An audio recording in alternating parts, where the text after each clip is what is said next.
Magandang gabi mga kaibigan, mga kababayan at mga kapatid. Talakayin po natin ang isang napakamahalagang isyu. At ito po ay may kaugnayan sa balita na di umano sa panahon ng panunungkulan ni Pangulong Duterte mula 2016 hanggang sa kasalukuyan, mayroon na umanong 61 lawyers and judges killed. Ito po di umano ay napakalaking numero ng mga abogado at huwis na pinatay kung ikukumpara po sa 6 na nakaraang administrasyon mula kay Pangulong Marcos hanggang sa kay Pangulong Noynoy Aquino III. Sino po yun? Marcos, Cory,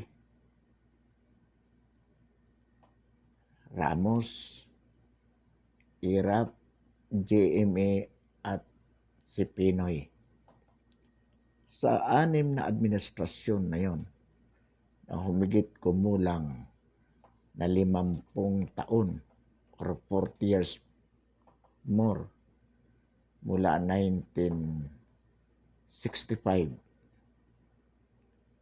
hanggang sa 2016, ang pinatay na huwis at abogado ay umabot lamang ayon sa balita ng 27 or 27 lawyers and judges killed. Samantalang from 2016 to 2021, di umano, umabot na po ng 61 ang napatay na abogado at huwis. At ito po ay tila isinisisi sa administrasyong Duterte, sapagkat ang sabi nga ng ating Vice Presidente na si Leni Robredo, ang administrasyong Duterte is a murderous regime. Ito po ang description na ibinigay ng ating Vice Presidente tungkol po sa mga patayan na nagaganap. Kamakailan lamang itong tinawag na Bloody Sunday o Calabarzon Massacre, na mayroon siyam na namatay na ayon sa kanila ay mga human rights advocates. So, ano po ba ang katotohanan sa balitang ito? Bakit sa panahon ng administrasyong Duterte, maraming huwis at abogado ang napapatay o ang napatay? Katunayan, kamakailan lamang po, maging ang Supreme Court ay naalarma sa balitang ito. At ang sabi ng Chief Justice na kailangan imbestigahan kung bakit ganito ang kadami ang namatay na huwis at abogado. Well, tingnan po natin kung bakit nga ba. Bigyan po natin ng historical backgrounder ang isyong ito. Sa Pilipinas po, culturally,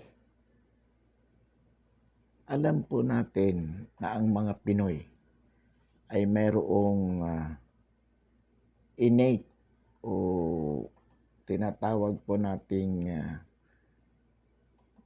talagang nakaugat sa kultura ng mga Pinoy na mayroon pong paggalang o mataas na pagtingin sa profesyon ng abogasya. At hindi lamang paggalang po, kaakibat po ang takot na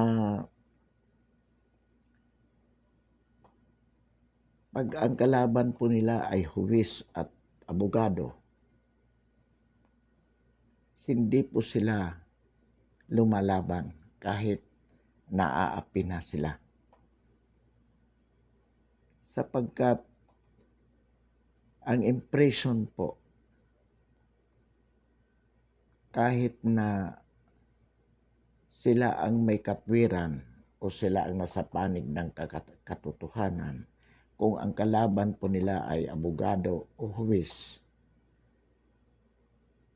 malamang sa hindi, mababaliktad po ang kaso. At sila po ay laging talo.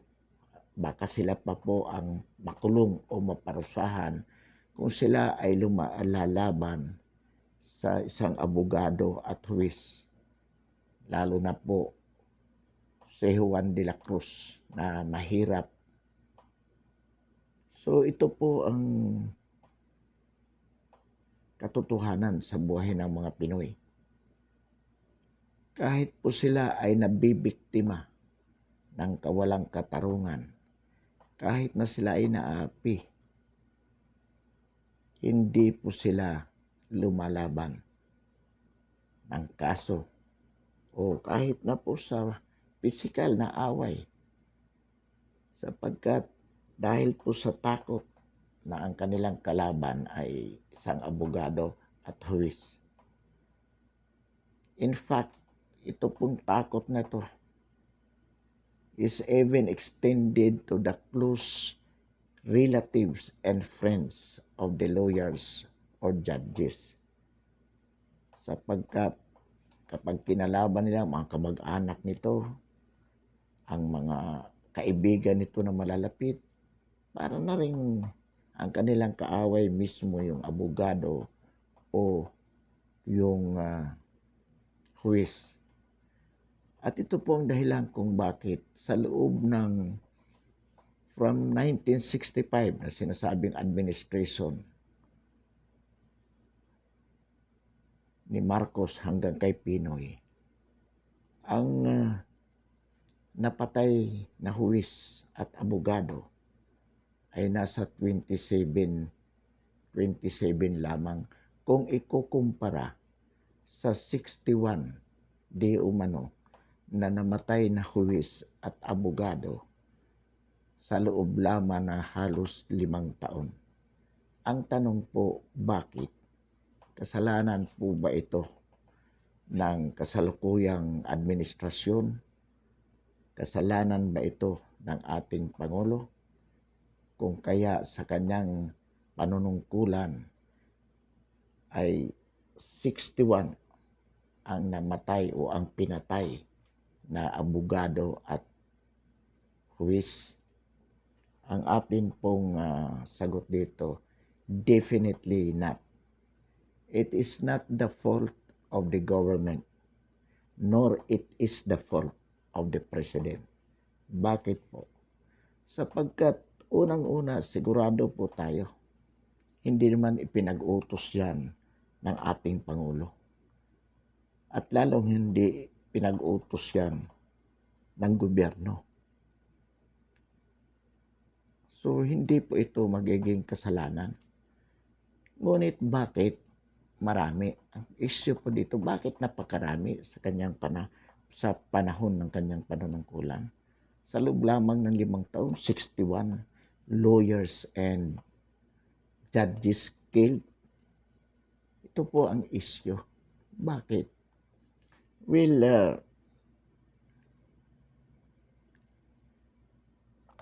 i-analyze po natin ang sitwasyon. In the first place po, it is logic or logical that no person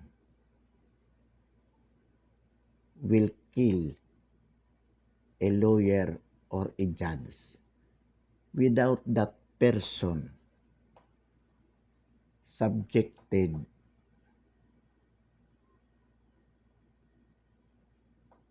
to injustices. Wala pong taong matino na papatay o magpapapatay ng abogado o kaya ng huwis kung siya po ay hindi naging biktima ng kawalang katarungan ng isang abogado o huwis na yan na pinatay. Definitely po, kung merong taong, if there will be a person to be subjected lest to a danger of killing, it should be a judge or a lawyer. Dahil nga po doon sa the innate fear of making an enemy with a lawyer or a judge. So much so kung talagang papatay niya yan, it is because talagang sa paniniwala na niya, naging biktima siya nito ng walang katarungan, ng kawalang katarungan. Sa ano pong paraan? Alam po naman natin na no case can be heard without a participation of a lawyer. So, sa isang kaso, may natatalo, may nananalo. Ang isang tao na sa paniniwala niya, nasa kanya ang panig ng katarungan, ngunit natalo ang kaso, na ipakulong siya na walang kasalanan dahil wala siyang pera, ang kanyang kalaban ay may pera, nakakaupa ng isang abogado na magaling, kaya natalo siya. So, yung mayroon siyang abogado. Pwede naman po na itong abogado na to, sapagkat hindi niya binayaran o kulang ang bayad, hindi masyadong pinag-aralan ang kaso niya, kaya natalo. So, that would be injustice to him committed by his own lawyer because of negligence of this lawyer. O pwede rin naman po na pinaglaban siya ng kanyang abogado. But then, yung kalaban palibhasa mayaman, pinayaran yung huwis, kaya napatalo ang kaso. So that is also injustice committed by the lawyers, by the lawyer and the judge of the other party litigant, yung kanyang kalaban sa kaso.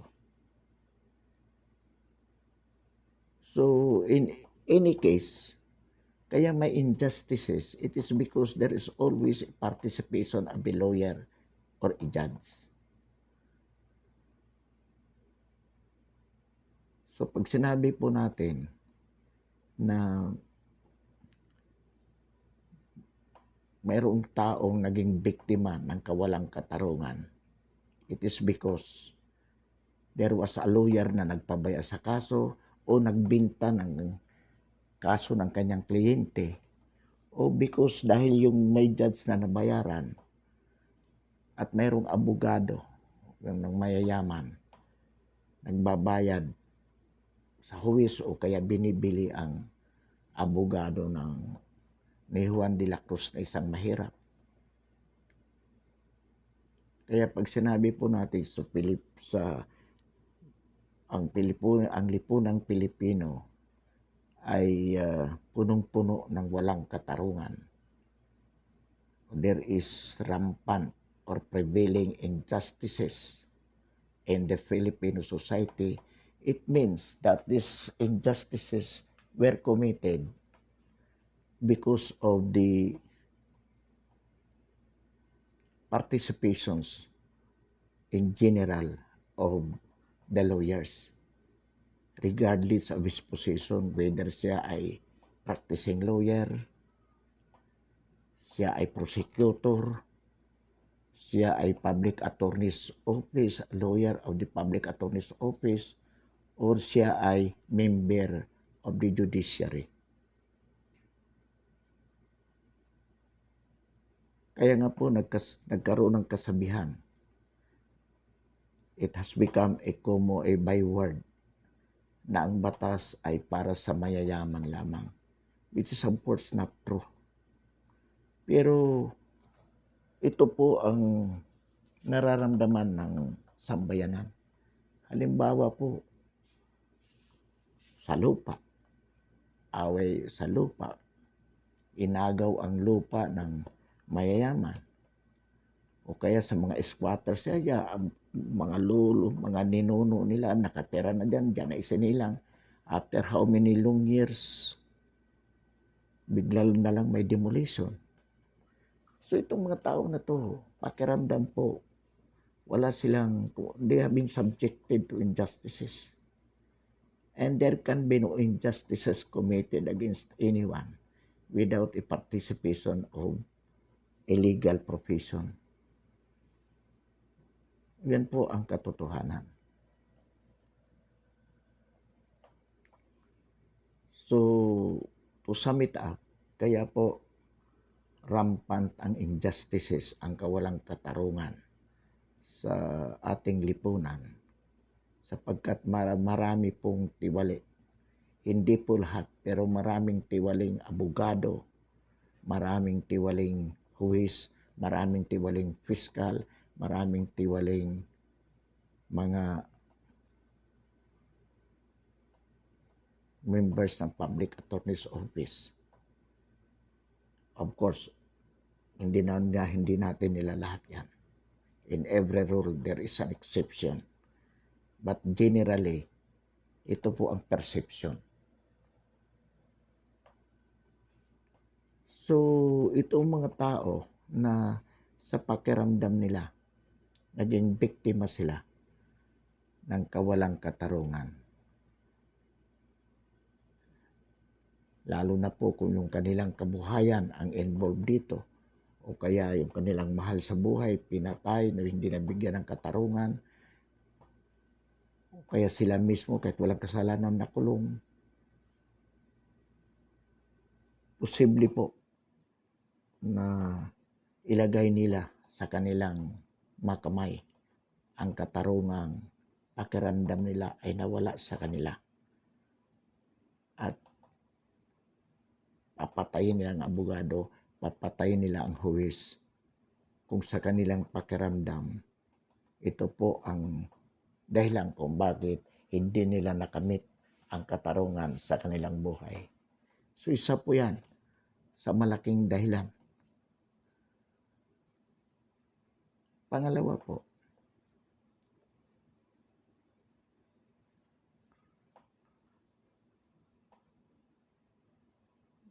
ang sa issue po na kung bakit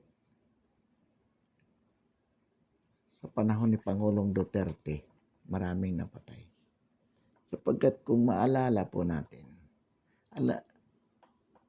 si Pangulong Duterte nanalo bilang Pangulo sa kanyang pangako, campaign promises, na gagamitin po niya ang kamay na bakal upang wakasan sa loob ng 6 na buwan ang korupsyon sa gobyerno, ang illegal na mga nadruga, at itong problema sa terorismo committed by the CPP, NPA, NDF.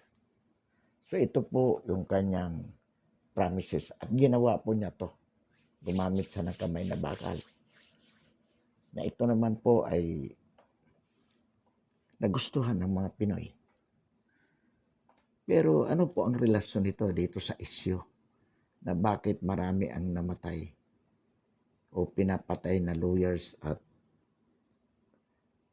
huwis sa panahon ng kanyang administrasyon. Bagamat hindi pa mayroon pang isang taon, pero ito 61 na po. Bakit? Ano pong relasyon nito? Sapagkat kung maalala po natin, nung kasagsagan ng gera laban sa droga, marami pong pinangalanan ang ating Pangulo na mga sangkot sa droga, mga PNP generals, mayors, congressman, gobernador, judges, prosecutors na involved sa droga. At kung maalala pa nga po natin, naglabas ng pronouncement si Chief Justice Lourdes Sereno na ang sabi niya noon, ang kasagsagan ng laban sa droga, na kung ang sabi ni Sereno, inaatasan ko ang mga hukom o ang mga huwis na kung sila ay aarestuhin ng mga pulis dahil sa akusasyon na sila ay involved sa droga at wala namang warrant of arrest, inaatasan ko na huwag silang sumama sa mga pulis. Ano po ang sagot ng ating Pangulo? Ang sabi po ng ating Pangulo, I had been a prosecutor in Mindanao, and I know the technicalities of the issuances of this warrant of arrest. Alam ko yan. Hindi nyo ako maloloko dyan. Naging matagal akong piskal eh. Ngayon, ito ang sasabihin ko. Kung kayo ay mahulihan ng mga pulis na at kayo ay inaaresto at hindi kayo sumama, ay ditingnan natin. Subukan nyo ako. Subukan nyo ako. Kung kayo ay mahulihan ng droga, kayong mga huwis, mahulihan ng droga at inaaresto kayo ng mga pulis, at hindi kayo sasama o ditingnan natin. Pagkatapos ng pronouncement ng Pangulo na yan, ng Pangulo tungkol dyan sa isyu na yan, nanahimik si Chief Justice Sereno.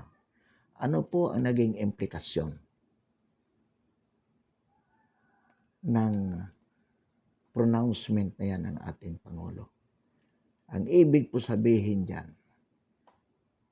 ipinakita ng ating Pangulo bilang abogado na kahit ihudang ikaw ay huwis o lawyer, kung ikaw ay tiwali, involved sa mga tiwalayang gawain, you are no different from any other profession. You can also be subjected to the same process as an ordinary man or people belonging to other professions, because you're being a lawyer, you're being a judge, is not a license that you can be exempted from these legal processes. Pag pangkaraniwang tao, caught in the act, pwede kang arestuhin kung wala kang warrant of arrest. And just because you are a judge, you cannot be, as per order by the Chief Justice. So ano po nangyari dyan? Nakita ngayon ng pangkaraniwang mamamayan na naging biktima ng walang katarungan mula sa kamay ng mga huwis na ito at mga abogado na hindi para totoong at touchable itong mga lawyers at judges na to, na kung sila pala ay magkakamali din, mga tiwali, pwede rin itsugi. Of course, we are not espousing this ideology. Hindi po natin ito i-promote, kaya natin sinasabi ito na pwede pala. sinasabi po natin kung bakit, bilang paliwanag, kung bakit sa panahon ni Pangulong Duterte, maraming lawyer ang pinatay at huwes. Sapagkat nakita dito lang sa panahon ng administrasyon ng ating Pangulo na nakita nila that lawyering or lawyer's profession is no different from the rest. Na hindi ka exempted na pag ikaw pala ay nagkamali sa akin, hindi pala kita ay mismo sinabi ng Pangulo. Bagamat nagbanta ang Chief Justice. So that could be one of the reason. Kumbaga, nailagay ng ating Pangulo sa perspective ang legal profession at the same plane with other professions. Hindi na ngayon ganun ka-espesyal sa tingin ng sambayanan ang mga abogado, ang pagiging abogado. Kasi ikaw, sabi ng Pangulo, pwede ka rin palang ituring na ordinaryong kriminal kung ikaw talaga ay abogado o huwis na kriminal. So that is the point. Pangalawa po,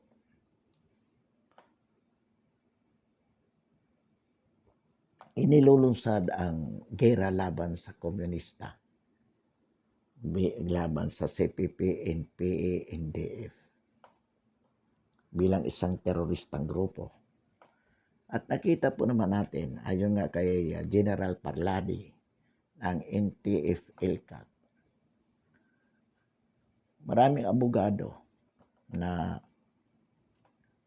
involved sa CPP, NPA, NDF. Membro, katunayan, ang sabi nga niya, itong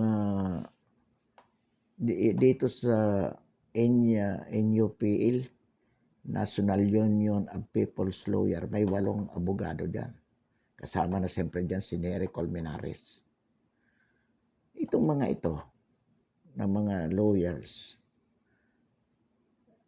sila ang nagtatanggol sa mga akusado na terorista na membro ng CPP, NPA, NDF. At ang kanilang sinasabi palagi dito, hindi naman ito mga NPA. Ito ay itong mga napapatay na to ng mga pulis. Ito ay simpleng human rights advocates. At itong mga lawyers na to, na pinaghinalaang members, ito ay mga human rights defenders. Yung pinaghinalaan ng military at police na ito ay involves CPP, NPA, NDF. Ang sinasabi nila, human rights defenders. So, nare-red tag kasi mayroong public pronouncement na itong mga ito, lawyers. At nakikita na lang natin na binarel, namatay. Hindi naman na-establish kung sino ang bumaril. Minsan, maaaring naka-uniforme ng police or military. But it does not mean na pag nakasuot ng military at police ang bumaril, talagang totoong police at military. Kasi pwede ang NPA, ang criminal, pwede namang magsuot din ng uniforme ng police at military. Now, napapatayan. So, naturalmente, bliniblame yan sa gobyerno. Kasi nga, na-red tag eh. Pero ang totoo po niyan, sa ating pong personal na opinion, ang nagpapatay niyan, yung mismong samahan, yung CPP, NPA. Bakit po? Sapagkat sa communist ideology, basic po yung the aim justify the means. Or the means justifies the end. Whichever. Kung itong mga sinasabing human rights defenders, mga lawyers na nagtatanggol sa kanila, pinatay nila as a sacrificial lambs, ang pagbibintangan po dyan ng gobyerno. Gagawin ba yun ng komunista? Of course. That is part of the communist ideology to sacrifice anyone in order to achieve their ends. Ano yung siraan ng gobyerno, ibintang, pabagsakin ang Duterte administration, palabasin na rampant ang human rights violation dahil na red tag to kaya pinatay. Pero kung titingnan po natin, ano ba makukuha ng mga pulis at military kung papatayin itong mga lawyers na to? Nothing. Ito, wala naman po itong these lawyers or judges accused of being connected with the NPA. Hindi naman yan dangerous physically. Hindi man mahawak ng baril po yan. Sa korte ang participation nila. So bakit papatayin ng gobyerno yan? Ng police o ng military? What could they get out of it? Just a risk of being dismissed from the service. Just risk from being imprison kung mapatunayan na silang pumatay. Wala naman silang personal na galit dito. So, ang ibig sabihin po niyan, pero ang organisasyong CPP, NPA, they have all the reasons to kill these lawyers. Bakit? Isakripisyo para ma-attain yung kanilang goal na magalit ang taong bayan sa pamahalaang Duterte. Para talagang patunayan sa buong mundo na itong Duterte administration talagang human rights violators. Yan po ang katotohanan dyan. Another thing, ito pong illegal gera po laban sa droga. Alam naman natin kung gaano kalaking negosyo yan. So, ang mga drug lords, kung hindi nila mabibili ang pulis, hindi nila mabibili ang piskal, hindi nila mabibili ang huwis para i-acquit sila, pwede po nilang ipapatay ito. One reason po yan. Pag hindi yung piskal na yan, hindi natin mabili, o kaya itong lawyer na to, yung piskal. Kasi pagdating naman sa droga, wala namang private lawyers yan. So ang kalaban lang naman nila yung prosecutors. So ipapapatay nila. At saka yung huwis na humahawak na kaso na hindi nila kayang bilhin, ipapapatay ng drug lords yan. Ma-acquit lang sila. Kaya nila magpapatay ang force. Mapera yan. Mangalawa, kaya nga nilang wasakin ang kinabukasan ng mga kabataan, mga adik pero ito pong mga huwis na matitino at huwis na mga piskal na matitino na ayaw mo hindi makuha sa suhol, di patayin mo. Contributory po yan. At sa tingin po natin, when it comes to drugs cases, ito po, mas malamang na ito. Yung matitinong lawyers, matitinong judge, yayariin talaga. Another thing, pwede rin po para sabihin, para mapabagsak si Duterte na hadlang sa kanilang negosyo, pwede rin po talagang umupa sila ng guns na ipapatay yung mga sikat na may pangalang mga lawyers yan para ibintang sa gobyerno. Nang sa ganon,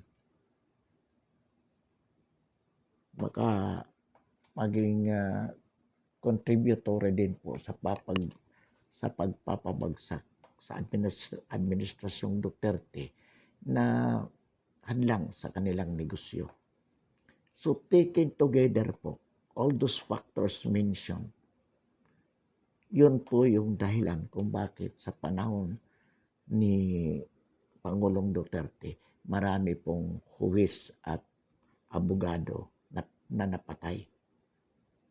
At sasamantalahin po natin ang pagkakataong ito na umapila sa mga lawyers at mga judges na tiwali.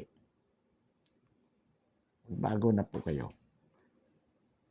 Kaya po mayroong injustices in the society because of mga tiwaling abogado at huwis. That cannot be denied. Yan po ay talagang hindi mapapasubalian. Sapagkat kung wala pong tiwali na huwis at wala pong tiwaling abogado, hindi po magkakaroon ng biktima ng kawalang katarungan ang ating, lalong-lalo na ang ating mga mahihirap na kababayan. At ito po sinasabi natin sa inyo, ang tao na biktima ng kawalang katarungan at sa tingin niya wala ng pag-asa na makamit niya ang katarungan, makamit niya at ng kanyang pamilya, at ng kanyang mga mahal sa buhay, ang katarungan na kanyang ipinaglalaban at inaasam, yan po ay kakapit sa patalim. Ilalagay niya po sa kanyang kamay ang katarungan na pinaniniwalaan niyang nawala sa kanya dahil sa mga tiwaling abogado at huwis. Inuulit po natin, we are saying this not because we are espousing the idea.